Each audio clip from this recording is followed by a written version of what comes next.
Chhatrapati संभाजीनगरच्या Waluj MIDC परिसरातील उद्योजक संतोष लड्डा यांच्या घरातून दरोडेखोरांनी तब्बल 8 किलो सोनं आणि 40 किलो चांदी अशा कोट्यावधींचा ऐवज लंपास केल्याची घटना घडल्यानंतर मोठी खळबळ उडाली आहे। गुरुवारी रात्री 1:53 दरोडेखोर संतोष लड्डा यांच्या घरात शिरले आणि पहाटे 4 वाजेपर्यंत चोरट्यांनी घर साफ केल्याची घटना घडली।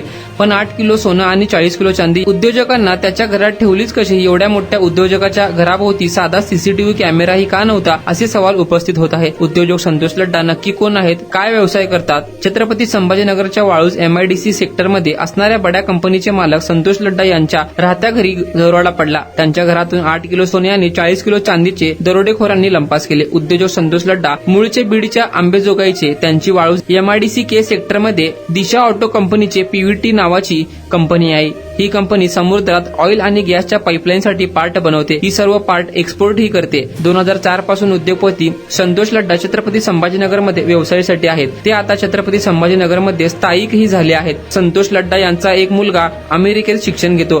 त्याच्या दीक्षांत सोहळ्यासाठी लड्डा आणि त्यांच्या पत्नी 7 मेला अमेरिकेला गेल्या होत्या। त्यावेळी 15 मे रोजी 1:53 दरोडेखोरांनी संतोष लड्डा यांच्या घरात कोट्यावधींची ऐवज लंपास केला। चोरट्यांनी देवही सोडले नाहीत।